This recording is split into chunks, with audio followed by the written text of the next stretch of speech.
Former U.S. Attorneys Andy McCarthy and Brett Tolman. Gentlemen, we'll see how much we can get to here, but this is what's happening inside the courtroom right now. Judge Merchan just said it's clear the $1,000 fine is not working. He said going forward, this court will have to consider a jail sentence. He then said the last thing I want to consider is jail. You are a former president and possibly the next president, end quote. Andy, why don't we just start right there, because he's going to assess the gag order yet again. The gag order stays, but he'll assess the fine. So I think you're up to 10, 11, maybe 14 grand. I don't know. I lost count. Andy, go ahead.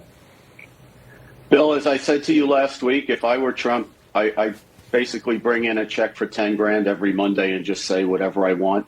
This is all politics at this point. I don't think the judge, I mean, it's easy for me to say because he's not going to put me in custody, but I don't think the judge, because of the politics of this, it would be disastrous politics for the Democrats, for the judge to put former President Trump in jail over this. So he'll continue to fine him. And as long as that's what it is, I think Trump should just pay the fine and otherwise say what he wants to say. Okay. You know, he can't incite, he can't defame. And if he says something really stupid, the prosecutors can use that against it. That ought to be enough. I want to go back to last Friday, late in the afternoon, Brett. Hope Hicks said this. Trump was worried about how this would be viewed at home, meaning the Stormy Daniels matter. Mr. Trump really values Mrs. Trump's opinion. She doesn't weigh in all the time, but when she does, it's valuable. And she also talked about him trying to make sure that his family is proud of his campaign. How much play does that have with the jury? I guess we'll find out when this thing wraps. Well, Bill, you know, it's a pretty simple calculation. At this point, the prosecution is not really worried about a conviction because everything that they're identifying right there, all that you listed that was stated in front of the jury, really does outline where Trump was, what his mental state, and that's what a crime has to include, a criminal intent. At this point, we have not heard anything that suggests it was a crime for him to not want his family to hear some of these salacious details that were in the media. And it's not surprising, and the jury is going to react to that, you know, I think probably pretty positively, given Hope Hicks' testimony. Now, what do you think of this whole idea, Andy? I mean, here we are at 9:38. Court could resume any moment now. And we have no idea who will be on the stand. It doesn't really matter about us. But it's the attorneys for the defendant.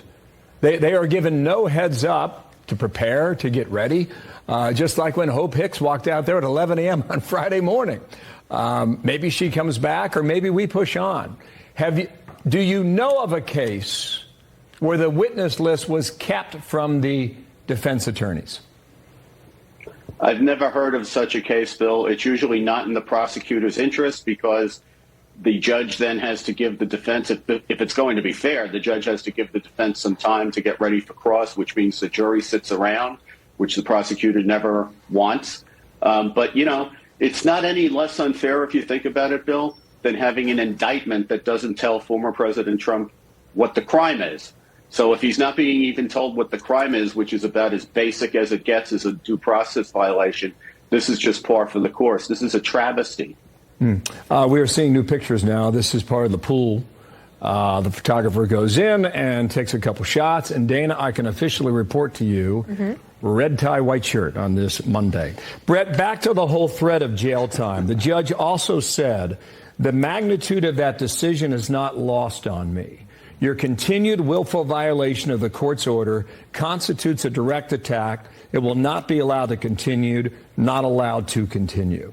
Do you see this as a possibility that the former president would actually be jailed before this thing has gone to a jury? Well, absolutely. The judge is boxing himself in his own corner at this point. He's going to be the one that is going to threaten, and he's going to fine this limited fine. And he's doing it with the underlying order being unconstitutional. How does anybody that's in the position of Donald Trump, who knows it's an unconstitutional order, how does he, with all of his ability to communicate to the American people, how does he not make comments? How does he not talk about this case? He knows it's going to be an issue on appeal, but it's the judge who's now put himself in this position, and he's going to have to put him in jail because he's now threatened it. Otherwise, he looks feckless, and the president gets stronger. Yeah. One other thing to add here, in addition to $1,000 fine for a gag order violation, the judge is saying by 2:15 this afternoon, May 6, 2024, any posts on Truth Social must be taken down. So that was ordered from the bench a moment ago as well. We'll see what we get, gentlemen. Andy McCarthy, Brett Tolman, thank you so much, fellas. And thank you. We'll pick a name out of the hat to find out who's going to be on that stand. Thank you, guys.